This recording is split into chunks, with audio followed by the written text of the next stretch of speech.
This is Tales from the Pros, where business leaders and influencers share their stories of inspiration, struggles, and successes. And I'm your host, Michael Giorgio.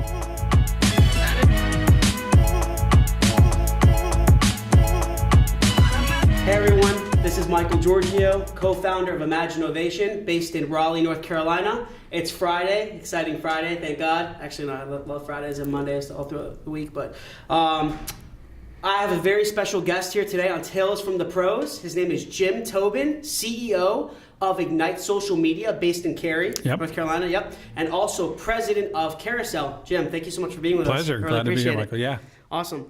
So I know that you've worked with, some top brands. Ignite's worked with Jeep and Dodge and Procter and Gamble, Lowe's, ConAgra, Nike, Samsung, Microsoft. Yeah. Awesome.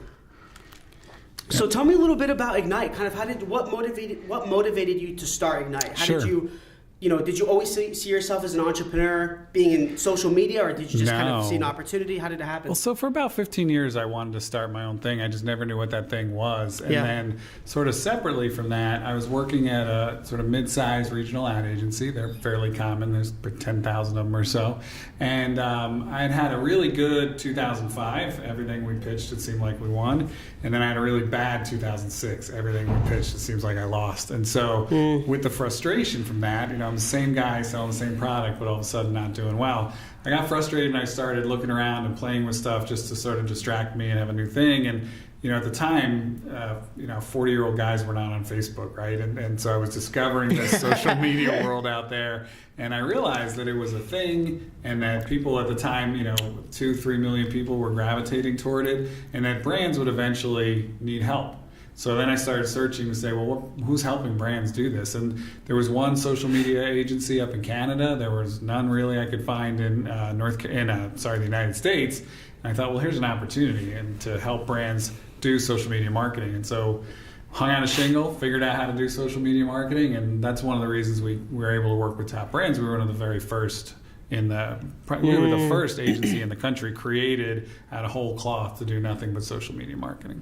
So you got in early. Got in early. That's awesome. Well, cool. For the first 6 months, I would vacillate between we're way too late. There's all these people who know social media better than I do. They've been blogging for 6 years or something. Yeah. And then we're way too early. I mentioned blog to a client, and they looked at me like I had two heads. So, it turns out 6 months later, we realized, okay, we were about the right time. But day to day, it didn't feel like perfect timing a lot those first couple months. So was it easy to engage, to get these larger brands' attention doing social media? I guess it was in trend. There was a huge need for it. It was booming at that time, right? So did they see, I would say my question is, was it easy to get their attention, or was it still, did you have to do a lot of unique different sales approaches, lead generation approaches, tactics? No, we didn't. In fact, we've never had a salesperson at Ignite, and we didn't have any lead generation tactics. All we did was create a blog and start writing about social media marketing. Man, that's awesome. And, we only had 3 people. There was myself, Lisa Brazil, Gene Smith, all of whom are still on the same team together. 2007 or 2006? 2007. Okay. And we just started blogging about different things about social media. Gene, the tech side, Lisa, community. I don't remember what I wrote about, but and when you only have 2 or 3 people, you don't have to make that much money to survive. And so when we won, we got a real opportunity with Nature Made, the vitamin company, in about October 2007, and we went out to pitch that, and we beat Ogilvy, the big ad agency. Yeah, I've heard of them. We beat their incumbent PR firm. We beat other people, and we were shocked. And that was a $500,000 budget in 2007, which is really progressive for a vitamin company to be kind of leading the way that way. And we shocked ourselves by actually winning that when we had 3 people. And so we grew to 8 people pretty quickly. And then I got an email from somebody at Microsoft who said, I've been reading your blog for 6 months and now I need some help. And for the next 2 or 3 years, we ran social media for Microsoft Windows. So it just kind of rolled like that. That's pretty amazing. Well, we had a couple things. One, the timing was good. 2, we worked hard to optimize our site for the phrase social media agency before anyone else cared about that phrase. So we have the oldest links, we have the oldest positioning, and to this day... They found you on Google and SEO? Yep. Well, they found blog posts, they found those things, but Yep. if you Google social media agency to this day, we'll Yep. still come up number one, maybe number two if we're having a bad day, but we'll be right at the top. And so our thinking was you can't call people up and say, do you want to buy social media agency services for the next 30 years? But if they look for even a minute, we were very visible. Yeah. And do you get these larger brands is it just a kind of like, do you get them on contract for like a year or two, or is it more month to month, just based on performance? How does it kind of work? How's your model work? Yeah, it varies. So typically, particularly early, it was like social media AOR kind of stuff. So a year-long contracts were typical. Yeah. And of course, we'd try to renew for multiple years, and often did. And we would, at the time, we would do all of it because people didn't have social media agency people in-house. So if you wrote back to Windows on Facebook, our team was responding. And that's still true of some major brands today. But more and more, as brands have brought social media expertise in-house, we sort of wrap around them. And we'll do either the analytics or the media buying or the content creation or that community management, whatever the case may be. And the industry generally, the agency world generally, is moving to more and more project-based work. So if we're running pages, that's generally an ongoing relationship, but when we might be hired to do a burst of content as a project or to do a strategy as a project, and that's just mirrored the whole industry changing to more project-based over the last decade. So it wasn't like a bundle of services, so you wouldn't, like Lowe's wouldn't come to you and they say, hey, listen, we're looking for content, we're looking for social, we're looking for, would it be bundled and everything, like backlinks? It would be. So they would come and typically say, here's what we're looking for, and here's what our budget is, and we would give them a package back where we'd say, okay, we can do this much content, or we can check your page every hour or every 4 hours, or whatever sort of the service levels are. But then we'd package it up and divide it usually into a monthly fee based on the total scope of work that they came back and requested. And part of it is figuring out what's the best use of their money. Because nobody has enough. I mean, we work with large brands and they don't have enough. Nobody has enough to do everything. They never have enough. No. And so it's easy to say, here's 20 things you can do is easy. Yeah. Saying these are the 3 you need to do first, that's a little bit harder. Yeah, no, I can imagine. Yeah, I mean, it's pretty crazy. I mean, social media is evolving. I mean, it's like we have to keep up with it. I mean, this is the reason we're doing this podcast, or another kind of strategy that's in trend. Yep. Video, another strategy as well. Do you guys incorporate any? Do you think social media is moving towards a lot of more? Do you think content, like written content, still in trend, or do you think it's moving towards video? Obviously, podcast work. Yep. So what are your thoughts on that? It really depends on who you are and how you sell and how you're discovered is I think the more important thing. If you want to talk about trends, video is obviously way ahead of written long form sort of blog content. But the search engine optimization of that content is still really strong if you are considered purchase, if people Google to find you. If you're like Skittles, nobody's Googling what candy should I buy, right? No, so it's very different. Yep. In that case, you're more likely to do video in part because the platforms are favoring it. So YouTube is a search engine if you want to think about that sort of video, but also the engagement rate or the reach of video on Facebook is about 10x of a text post, maybe 20x in some cases. Yep. As long as Facebook and Instagram and these others are going to favor their algorithms toward video, then video is going to be in style because it's going to drive certain kinds of results really well. Yeah, it captures. I mean, that's one of the reasons our company does video aside from like web and mobile development is it helps to really capture the attention a lot longer and much quicker. Yep. But that's why you need to make sure that I think it's a lot about the quality of content, right? You can do some video, but the video could be the context of the video may not be quality. It may not be, right. You know what I mean? So I think it comes down to the quality of the content, the delivery, it's really what do you have to say and whether it's interesting or not. So we did a Google Hangout with Ram truck engineers, the guys who decided how the truck in the pickup truck was going to be. And I believe they had switched to Cummins engines or away from Cummins engines. I can't remember right now.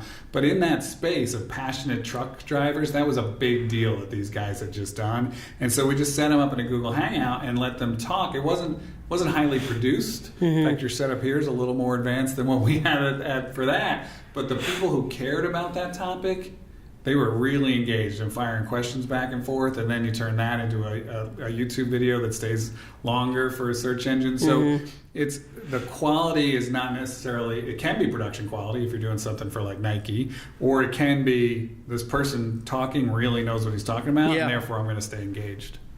Do you think it's, so, I mean, you already told me how you got these big brands' attention. You were early in the, early adopter of the market, right? You kind of entered the market very early, which is great. So you don't really have that much competition at that time. Obviously now it's pretty much every agency on the planet is competition now. A lot of SEO agencies claim they can do PR social firms, media, digital firms, all of them. Yeah, but I love it how you guys you kind of niched out to just social, right? Or do you do SEO? I know it goes hand in hand a little bit, but it goes hand in hand a little bit, but we don't do SEO the way most people think of doing SEO. Right. So rearranging people's websites and do you use subfolders or that kind of stuff? What's your metadata? Meta tag, title tag, all that sort of stuff. And we don't do paid SEO. What clicks are we buying for what dollars, and how do you optimize that? We don't do any of that. So there's a really strong correlation in both Google and Bing between content performance in social and content performance in search. Okay. Both search engines say they don't look at social signals, but the correlation is strong. And I think the correlation is strong because good content does well in search and good content does well in social. So you guys also reach out to like third parties. So for example, getting yourself on VentureBeat, on Mashable, on Entrepreneur.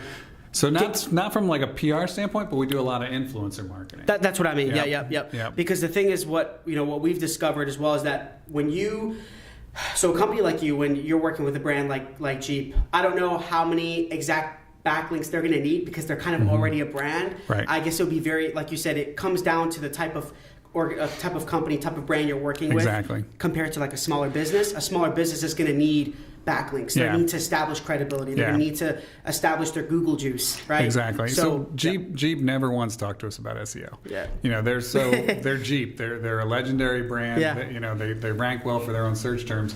With Jeep, it was more about inspirational, aspirational content. It was about keeping the Jeep community excited and bringing new people in who want to ride a Jeep. So it was to drive a Jeep, to own a Jeep. So it was more about excitement, inspiration, aspiration than for them SEO. But younger brands, it is a factor. And it's funny because Pinterest now is an SEO play. Pinterest switched from the like button and the share button or repin button to just the save button. And the engagement rate on Pinterest just in the last 6 months has plunged. I mean, it's down like 80%. So people aren't hitting the buttons as much, but it's a fantastic product-oriented search engine. When you're looking for products or you're looking for inspiration like cooking or fashion or those sort of things, it is a visual search engine. And so we think of Pinterest very much as a search engine. Yeah, no, I can. So, for example, like if you're going to work with HGTV or like the Food Network or something, Pinterest would be perfect, right? Because it adapts that platform. Their audience is there. So you're going to find different strategies to ensure that you're engaging their current audience and bringing in increasing their audience. Exactly. Right? Okay, yeah. And that's one of the reasons we formed Carousel in 2015. Carousel's only influencer marketing. Okay. And so it's a way for brands to get their message out through these third parties, because a brand can say anything it wants on Facebook and Twitter and all those sorts of things, and with the targeting that those platforms have now, they can reach audiences that aren't fans pretty effectively, but it's still them saying it. And what we're doing with Carousel and with influencer marketing is we're having other people talk about the category, so beauty, fashion, food, lifestyle, technology, and they talk about that category, and then the brand is sort of interwoven throughout, fully disclosed, hashtag ad kind of stuff. And now they're reaching people in a way that the brand cannot do on its own. They just physically cannot do it. So they're reaching new people, they're reaching it in a different way, they're reaching it with that third-party credibility, and then with Carousel, certain pieces of content do better than others, and we make sure those pieces of content get in front of the right people. Mm-hmm. This might be kind of a tough question, but what do you really consider, what social media strategy do you think is the most effective?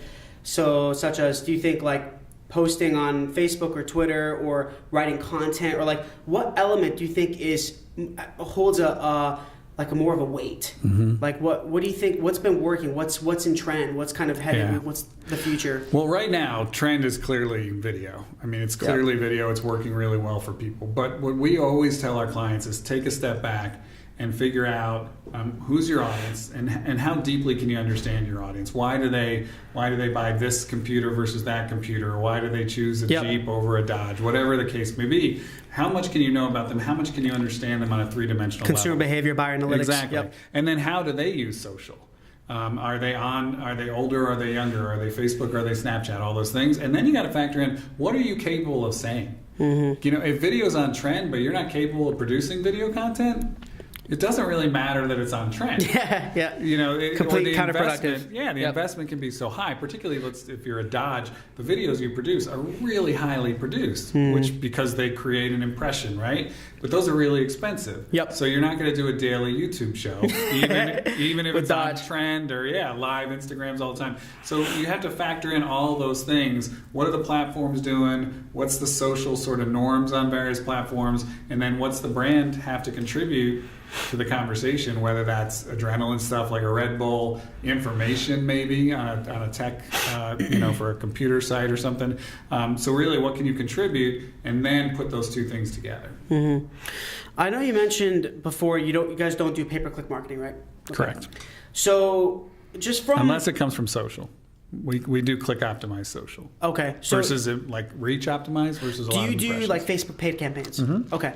So that's perfect. So basically my question is how do you feel that pay-per-click is kind of taking over organic social? So when let's just say you're a small business, you have no money, and you're like, I want to do things organically. I'm just gonna do a lot of posts, create little videos, iPhone videos and all that, and just kind of do a lot of blogging, things that are just free, instead of putting in a $10, $20 spend per day or $100 spend per day on Facebook. Right. That does reach a larger audience, and I have noticed that Facebook has changed their algorithm. A lot of things are very different with Facebook lately. They want to make money since they went public. So they're really trying to leverage their paid platform.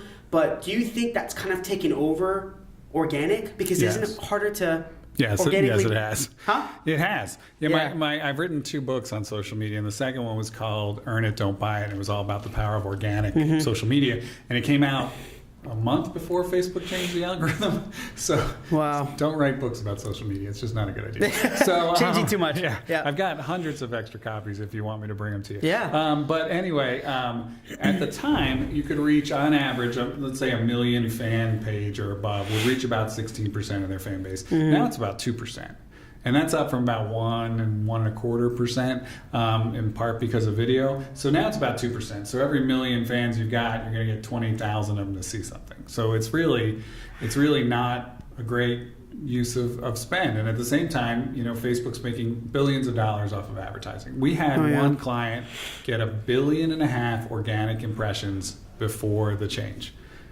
1.5 billion in 1 year. It'll never happen again. It'll never happen again because Facebook looked at that and said, why would we let them do that? You know how much 1.5 billion impressions is worth? We can charge for that. And so the whole game changed. And so before, regardless of what size business you are, before you put $10 a day or $10,000 a day behind Facebook, it's like, well, is this going to be a success for you?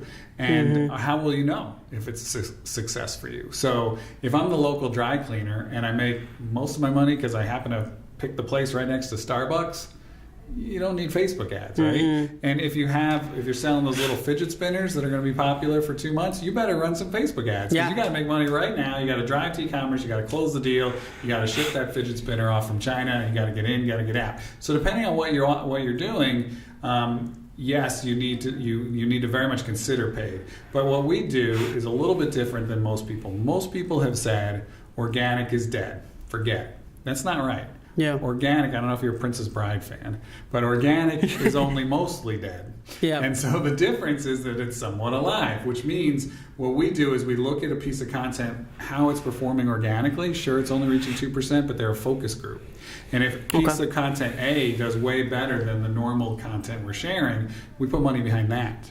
Because if you run a magazine ad or a banner campaign, you pay the same amount whether your ad's good or not. Yeah. On Facebook, you pay less if you have a good piece of content because it just goes on its own, right? People sharing it and commenting and engaging on it gets you additional spread. And so we call it organish because we're I like looking, that. Is that your book? No, it is. We did trademark it though. Organish, I like it. Organish. It's organic ish. So if it does well organically, then putting money behind it is much more efficient than just blasting money around every single post. Yeah, I mean, you can really exceed your spend. Yeah, you in really a minute. can. Yeah. Very, very quickly. I mean, they'll take advantage of it for sure. Because especially some people, they'll forget on the paid platform on Facebook, they'll forget to put like an end date when to finish the campaign, and it just continues to 10, 20 a day. You're like, $5,000? Yep.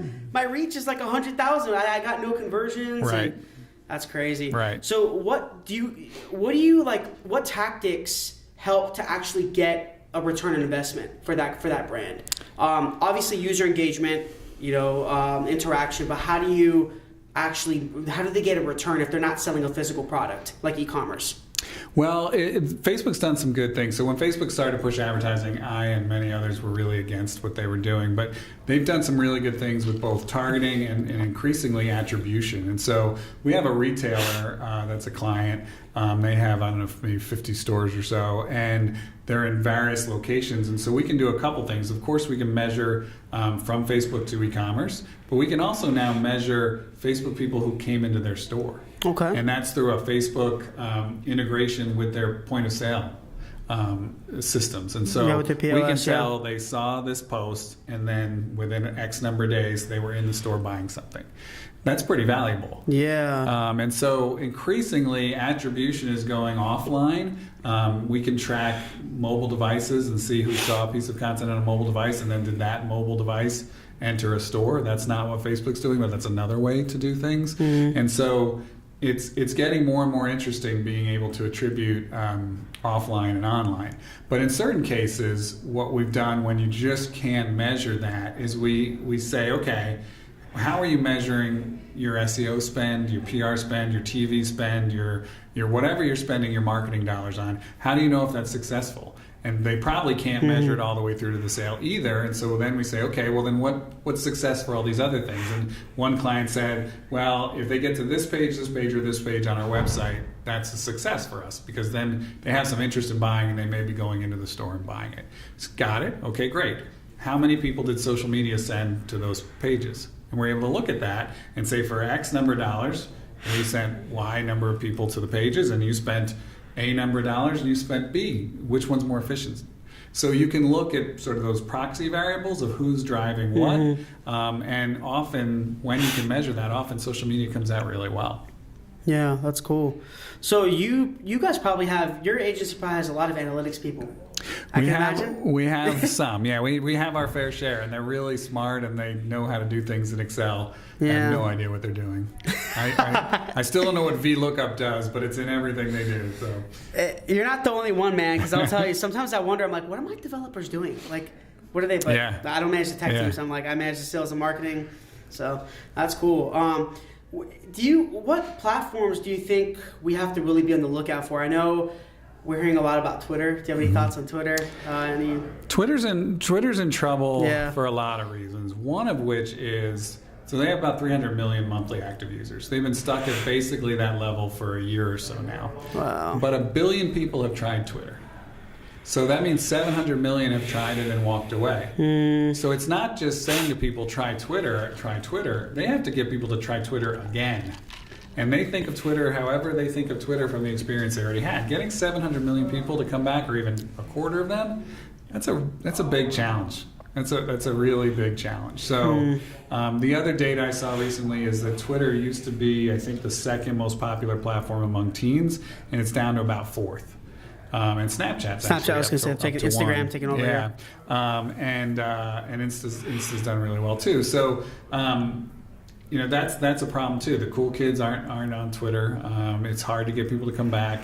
They've got the bullying problem. They keep trying to deal with the bullying problem, but it's really easy to bully on Twitter, and it's a challenge.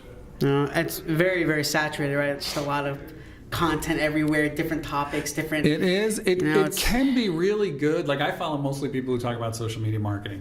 I've been on Twitter since 2007, I think, maybe 8, and I built my list on people who talked about what I did for a living. And so it can be a fairly handy source of information that way. But if you're a new person and you sign into Twitter and you don't have anyone you're following, and to figure out who talks about what I care about, that's a big commitment. Yeah.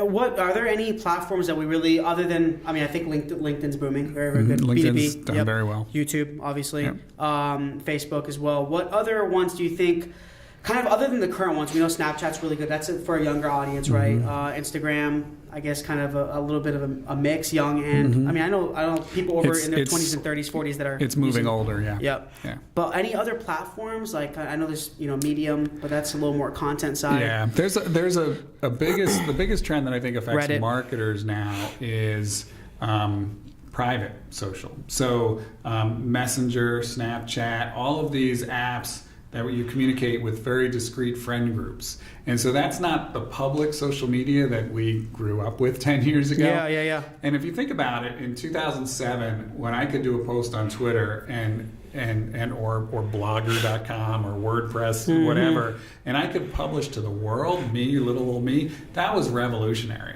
Now I have 3 daughters, 18, 17. Can you edit this part out? They're about 18, 17, I'm bad at math, and so 15. I won't be able to figure it out. Give or take those ages. And when they were coming on to be old enough to go onto social media, they pretty quickly realized that being able to publish to the world was not an advantage. That when they published to the world, mom or dad saw it and said, we'll take that down. That publishing, it wasn't magical to them like it was magical when we first got to do it. And so to them, Snapchat and picking, this message goes to this 6 friends, this message goes to all my friends, but my friends are carefully curated. That was a real advantage to them to be able to communicate with just those people. And so as marketers, we were able to, on Facebook and on Twitter and on Instagram and all these things, sort of inject ourselves organically originally and now organically and through paid. And now these conversations are private. And so chatbots are one of the answers to that. How do you integrate with chatbots? Yep. But it's a very different game than the one we started playing a decade ago. Yeah. And I think there's even some social platforms for podcasts now. It's really evolving, isn't it? It's pretty crazy. And we did our first podcast for a client in maybe 2008. And it was for a movie thing. We got to talk with Ewan McGregor. It was kind of cool. Wow. And it just didn't seem like it was going to catch on. I mean, I was watching podcasts sort of on this level for years and years, and just the last 3 years or so, it's really hockey sticked up as it gets, bandwidth and memory and streaming and all those things came together pretty well finally. And finding podcasts, that was a hassle until recently. Now it's pretty easy, right? Now it's pretty easy. Yeah, it's cool. Good. What's really the future for Ignite and Carousel?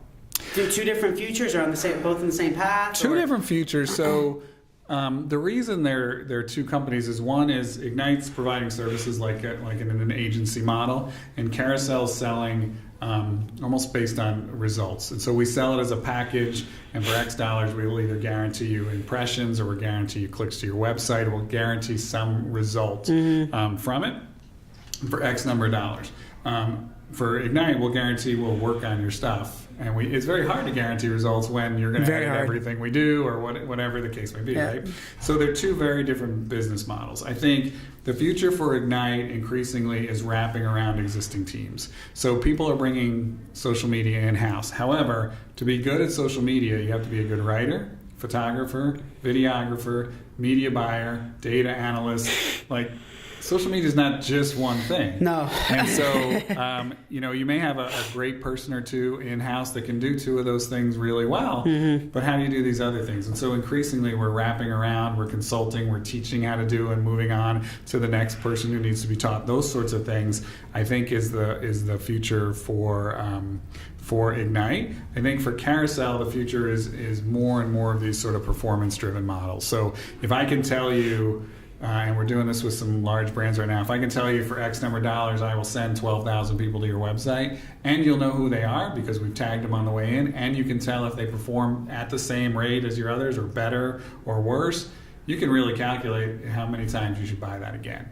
And then it's just buying it over and over again, and it's buying a package. And really it's a very different model. Over here we're selling time, which has a value. Okay, I was just going to ask, over here we're what's the selling difference? results. Yep. Gotcha. But don't you find it very challenging to sell results? Is it a little bit, it's kind of scary?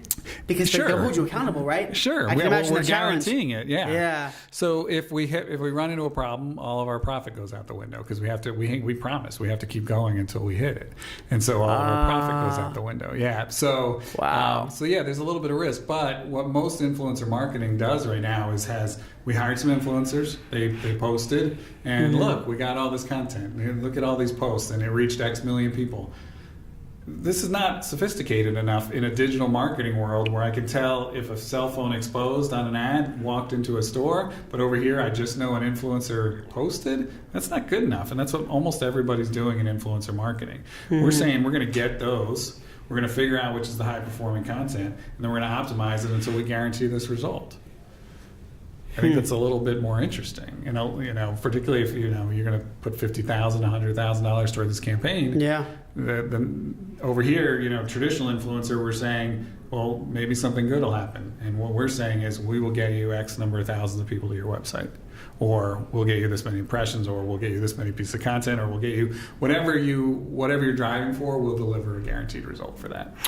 This seems like you guys are targeting more. I mean, I know you work with some of the top brands in the world, but do you ever work with smaller companies or local, or is it not so much local? There'll be huge challenges with that, right? Because they're expecting something very quick. They don't have the budget to continue like Jeep or Lowe's. Right.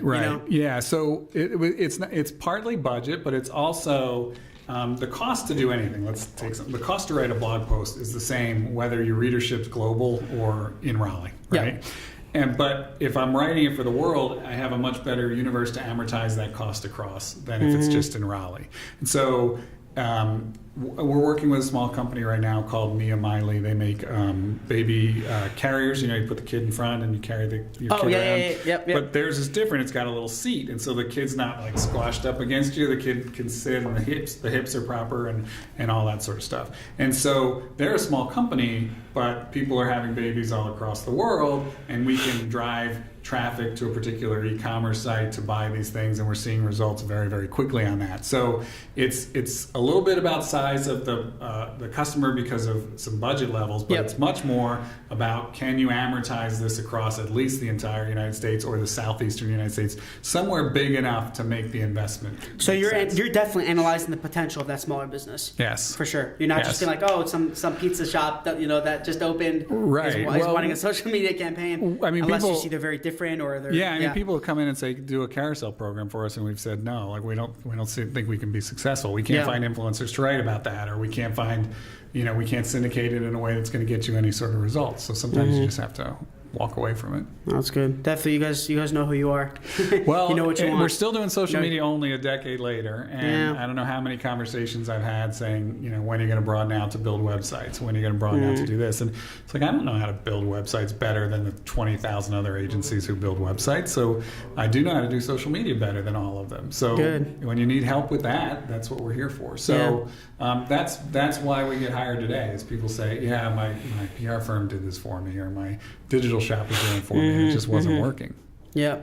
You notice there's a lot of agencies. There's like go-to agency or this Me Too agency. They can do websites, mobile apps, all types of development, social media, SEO, content. It's way too much. It is. And that's the same thing with my company. We're like, we used to kind of do some marketing before. But we're like, we just can't afford to hire account managers and social and all these people. So it was just like, we're going to shift our focus. We're a technology company, stick to that. And it's been working. So, absolutely. Because, when particularly as people, if you're going to be one of those big do-it-all agencies, and there are some, they're owned by about 5 different, there's only 5 different companies in the world that own these agencies now. But you have to have thousands of people. You have to have a group of people who are good at all these things. And then if you have that, you have to have a way to get those people to actually work together on clients, which is often a problem for those big agencies. So it's not easy for anybody to do everything. Everything's getting harder. What you do is getting more complicated. What I do is getting more complicated. To assume we could all do what everybody else does and keep up with it. I think it's very important, especially if you're starting any type of business. I think told you I was talking to like Scott Wingo. He said the same thing. Have a focus, really focus on that. Know what you want, have a passion for it, and just work it, grind it out, work hard. So I know you mentioned some challenges earlier. You know this. We talked when you first came here. I was talking about how hard it is to just own a company, right? So, what were some of the biggest challenges, struggles that you had starting Ignite and Carousel? Probably more Ignite because you've been around for over 10 years now.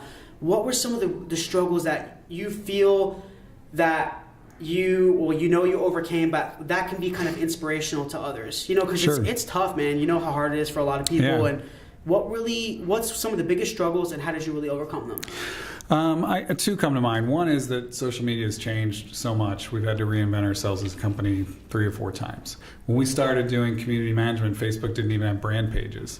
So, there was no place for a brand to have their own real estate on Facebook. So we had a person, Nature Made Lisa, we called her, who went around and talked to people about vitamins and made friends with people on all these platforms, right? Very weird now, but it was the only way to do it at the time. So, and then organic was the thing, and now it's paid. And our community managers used to just have to be good writers because all the updates were text, and then suddenly photos, and then that moved into videos. And those are really different skill sets. Yeah. So having to reinvent yourself has been a challenge in social media, but I think it's a challenge for most companies, and one that maybe because they're not in something like social media that's changing so rapidly, they don't appreciate how much things are changing around them, and they don't work to actively reinvent themselves. So one of our core values is always learning. As soon as you think you're an expert in social media, you're wrong, because the next day something changes. Yep. And so we have to be not the one, I heard somebody say this the other day, and I really liked it, not know-it-alls, but learn-it-alls. And, just keep learning all the time. And I think that's a lesson for everybody. If you're in retail, you're competing with Amazon, even if you weren't 3 years ago. So how are you reinventing? Those sorts of things. So being willing to reinvent. And if somebody's going to take money from you, it might as well be you. In other words, if I invent this, it's going to take some money from this. Yeah. That's okay. I still get the money, right? And that was one of the reasons we created Carousel, too, was, well, there's a whole different thing we could be doing, but it doesn't quite fit this model, and it comes out of different budgets for brands, and it's bought in a different need. Well, we can do both of those things. And so we ended up creating a second company. So it's a little bit of, all right, how should I be doing it tomorrow sort of mindset. I think that's one. The other... we grew very quickly. I mentioned we won Windows when we had 8 people. We won Bing when we had 15 people. We won Chrysler Group. We only had 35 people. And then we grew to over 100 people. And then 3 years later, we lost Chrysler Group. And I had you lost what? Chrysler Group. Oh, so Chrysler, Jeep, Dodge, Ram, Fiat. All went away. And I had to tell 50 people one day that they didn't have jobs anymore. Yeah. And I learned a couple lessons about that. One, is there's nowhere to hide when something like that's happening, and to try to be as candid as possible. We told people the day after we got the news that our contract wasn't being renewed, we told them, we said, we don't know what's going to happen, but people will lose their jobs. We don't know who. We're going to figure it out as fast as we can. A few days later, we had conversations with everybody. And then we put out to all the other agencies in town, invited them in to interview our people. And we gave a $5,000 sort of warranty to each person to bring to interviews that said we guaranteed that if you hired them and you got rid of them in the first year for performance or character issues, we would pay your company $5,000. And that will let people say, no, my company believes in me. They just lost a big contract. Yeah. Here's a guarantee if you hire me. And we gave that to every single person, and it was never redeemed. But it gave them the ability to say, no, it's not me.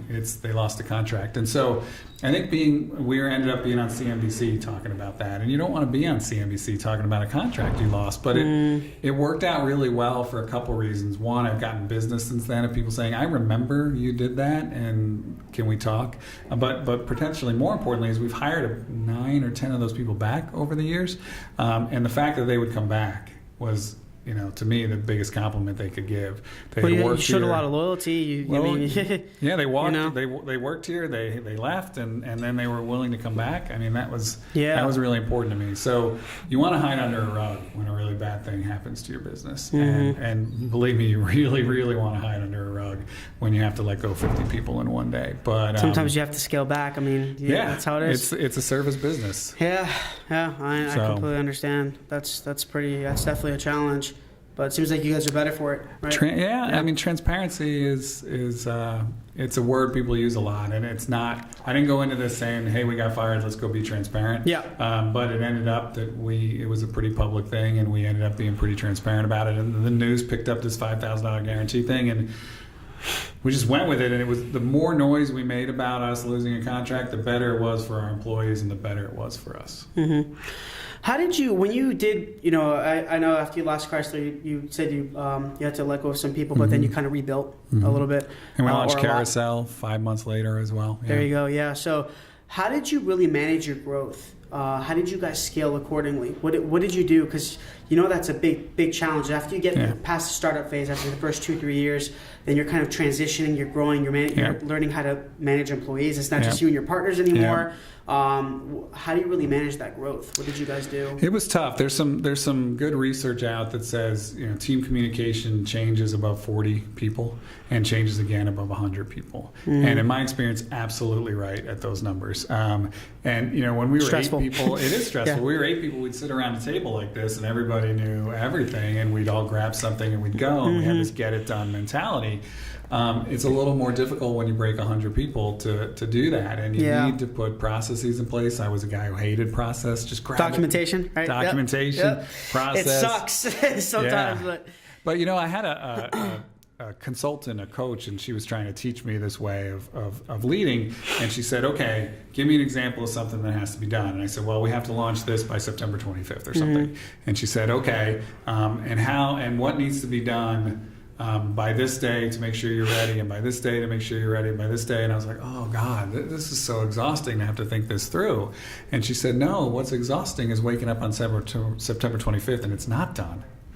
That's exhausting. Yeah. And, and ultimately she was right. It was, if I think through what I need to do at each stage, then I'm going to know early if I need to adjust things. And I'm also going to know how to do it the next time. By this day you have to be here, by this day you have to be here. And that was really eye-opening. And now Carousel, Ignite started out, I actually said to the team, nobody ever say the word process or I'm going to smack you. And by Carousel, is before we even open the doors to clients, we're like, what's the process? How's this work? How's this flow? Yeah. And it's been really helpful. Never wait to strategize payroll 3 or 4 days before. No, that's probably not a good plan. Never a good idea. No. Believe it or not, I know people who have done it. I'm like, oh, yeah. No. So always start 15, 20 days before even the first of the month of the next month. Yeah. We've been fortunate in that regard. Service-oriented business, you really don't have to hire people before you have the work. So it's not like a tech company where you're building something for 2 years without revenue. But yeah, when I realized we had hit a decade, I was like, you know what? We never missed a payroll in 10 years. Never even particularly came close to a payroll, missing a payroll in 10 years. That's a good feeling. Pretty amazing. That's a good feeling. Yeah, that's cool. And you guys got Social Media Agency of the Year 2016? Yes. Social Media Agency of the Year 2016. Hard work pays off, And then Carousel was named Small Agency of the Year of any kind for 2017. So that was kind of a good 2 years. Yeah, that's pretty great. So seems like you guys have all your ducks in a row. You have successful companies. Everything's I can certainly make it sound that way. Seems like it. But what inspiration would you give to future entrepreneurs in terms of basically what character traits do you think someone needs to be considered a business leader or entrepreneur? Like, do you think that you're going to have certain character traits that makes you an entrepreneur, or do you think you can kind of get it later? Or well, I think you can get it later. I woke up a couple of years ago when somebody else called me an entrepreneur and said, really? Because I just wanted to be a marketer, and the fastest way in this one case was to start my own company. The other people come at it this way. That's exactly what happened with me. Yeah, but other people say, I want to be an entrepreneur. What company should I make? That's not me. Right? I'm a marketer who had to have an agency so people could help me do what I wanted to do. And so when I realized I guess I am an entrepreneur, was that a couple things about entrepreneurs. People say that risk, the entrepreneurs are just somehow more comfortable with risk. I think that's completely wrong. I have 3 kids. I have a mortgage. I'm not comfortable with risk. I'm comfortable with uncertainty. Yeah. I don't know what's going to happen tomorrow. I don't know what change is coming in the platforms. I don't know what change is coming in the industry. And I'm okay with that. Yeah. I'll figure it out. And so I think being uncomfortable with uncertainty and with being able to see the future. Some people are not comfortable if they don't know what's going to happen for the next 2 years. So I think being comfortable with uncertainty is big. And how you handle it, too. And how you handle it. And I think also, what was the other thing I was going to say? Being comfortable with uncertainty and always learning. I mean, whenever I go through cycles of reading a lot of business magazines and books and things like that, and then there's times when I feel like maybe I know it all and I slow down on that, and that's when I really stop moving the ball forward as quickly. And so I'm learning things from all sorts of business reading that has ostensibly nothing to do with what I do for a living. But all business is, can you get customers? Can you support those customers? Can you get leads, and can you convert them to customers? So it's all, it's marketing, it's sales, it's fulfillment, it's finances. It's just 4 or 5 key things regardless of what you're selling. And so being able to absorb all this information and then say, I'm going to take this nugget out of this and this nugget out of this, and I'm going to apply it to what I do. If you're not willing to always be learning, you could be successful for a year or two, but you're not going to be around a long time. Not when the world changes so much. Yeah. And do you feel that entrepreneurship is really changing in our country? Do you feel, I always ask everyone this, do you think that it's easier to have a startup now or harder? Easier.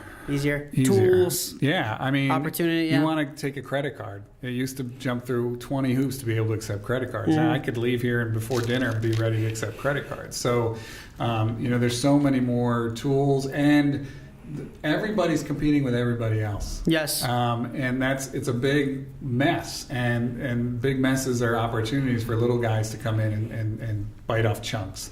And just a few chunks can be a good business if you can take it from these big guys. So I think it's easier than ever.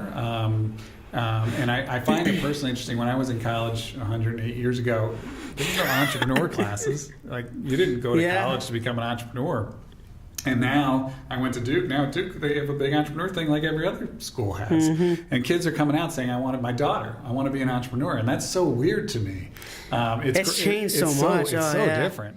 Yeah. Yeah, oh my gosh. It's so, but if you think about it, it's like, it's so saturated though, right? It's like everyone and their mother has a startup and has a business and has, but in a way, it's opportunity. It's pretty, it's a good thing. It's definitely a good thing.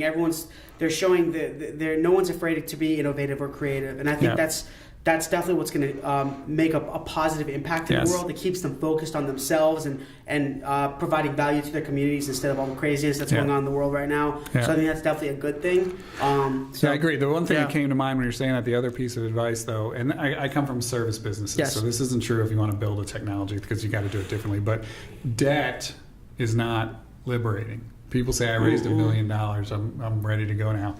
You either gave away a chunk of your company, which is maybe a questionable decision when sale day comes, or you took on debt, which is a burden. I mean, as soon as we lost the Chrysler business, we had a credit line at the time that had just about $1 million out on it, because cash flow and just flowing things through it. Within 3 or 4 months, we had paid that off entirely, because we did not want to come into this new uncertain world where we just lost half of our business, frankly, with $900 or $1 million of debt that we had to service as well. Wow. And so, it would have been fairly easy to say, we've got money, we've got that line, we're fine. But we said, no, we're going to get to steady state. We were only using that money because of cash flow. So as soon as the Chrysler money flowed in, we used it all to pay off the line, pay it back. And just moved on without that money. And we still have that line, and there hasn't been $1 off that line in the 3.5 years since we lost Good for Chrysler. You. That's great. And so you guys are 100% bootstrapped. 100% bootstrapped. Awesome. So are we. That's good. And so it's been on the one hand, you could argue, well, if you don't take money, you can't grow as fast. But how many stories are there of people who go up and down in about 10 minutes? And the investors own you. We were talking about the flip camera, right? They went up and they went down in about 10 minutes, and they didn't even do anything wrong. The world changed around them, right? So, if you're building a business to stick around, having a chunk of debt around your neck is not the greatest way to do it. Yeah, and I've talked to a lot of companies that they'll have like $5 million or $10 million funding or whatever it may be. and that's great. You can grow quicker, but you can also fail quicker. Right. Right. And then you also got to think about that, you know, I think, well, me and you are alike because, like I said, we're 100% bootstrapped. You can do anything yourself. You're responsible for your failures, or you're responsible for your successes. But if you have 10 million in funding, whatever it may be, these guys kind of own you in a way. They're going to tell you what to do. Oh, yeah. Because they've got 10 million reasons to tell you what to do, right? That's exactly right, yeah. But I mean, I don't have experience in that space, but my friends who have gone through it, it hasn't seemed like a great big positive for most of them. Yeah. So no regrets. Good. Happy. Yeah. Awesome. Yeah. Yeah. It's been a fun ride. So just a few closing questions here. I call them the three hows. Okay. How do you define failure? How do you define entrepreneurship? And how do you define success? How do you define failure? On the simplest level, it's not getting what you want. Because, I mean, I don't like to lose, but we lose all the time, right? Everybody loses all the time where you're not trying very hard. So losing to me, the definition is simple, but it's also a learning opportunity. I believe that people behave in a way they feel is rational, right? So if I lost, I need to not say they're stupid, they don't know what they're missing. I need to say, what made them think I wasn't the right answer? And so failure is a learning opportunity. And everybody hides their failure. I mean, I had 99% of my failure too, but I wouldn't have started Ignite if I hadn't spent a year failing at my last company. I mean, I stayed there. We kept going. We didn't close or anything, but I wasn't particularly doing well, and only because of that did I start another company. So failure can also lead you to a good place if you'll Absolutely. let it. There's a very big. I always say there's a very big difference between failure and giving up. Yes. Very, very big difference, and I think that's what I'm going to tweet that. Yeah, that's profound. And I think that's what really makes the difference between like a boy and a man. You know what I mean? Is really, we talked about grinding hard, working hard, taking risks, persevering, overcoming adversity. I think you can see failure as you might fail at this strategy in your company or whatever it may be, but you learn from it, and then you're going to be better for it. There's always ways to overcome barriers. Always, you're going to find a way. If you really love what you do and you feel like you're making a difference, and you show up and you work, and you show up and you work. Absolutely. Right. Yep. Cool. And how do you define entrepreneurship? I'll go back to the willingness to put your own chips on the table in an uncertain world. I think that's what all. That's a good quote. I'll tweet that too. Can you rewind that? I think that's what it's all about. I believe in myself enough that I can do this, and I don't really know how I'm going to do it, and I don't really know if it'll be successful. But I've mitigated the risk as much as I can in case I'm not successful, and I'm going to go try and figure this out. I think that's entrepreneurship. Nice. I like it. And how do you define success? You know, I think there was a time when I would have looked at the number of employees I have or the size of the profit sharing checks at the end of the year or something like that. But if I think about the times that I'm been most proud of in the last decade was, you know, when we do company mystery trips every year where we take the whole company out of the country or out of the state on a trip. We went to Paris last year. We went to Jamaica, the Dominican Republic, Mexico, just all sorts of different places. And so we take everybody there. And I mean, one of the happiest sort of business moments of my life was seeing the whole company interacting and engaging and thinking, these people are friends because I was willing to start something. These people have careers. They're better off in their careers because we were willing to do this. You know, that sort of thing. I didn't know when I opened the doors that that's what I would look back and go, wow, that's cool that all those people have contributed to this and been better off because of this. That's I think what success is at the end of the day. Great. And where can people find you? So website, social media? You can probably find me on social media. I'm J Tobin on Twitter. Okay. I'm JR Tobin on Instagram. That was a poor choice.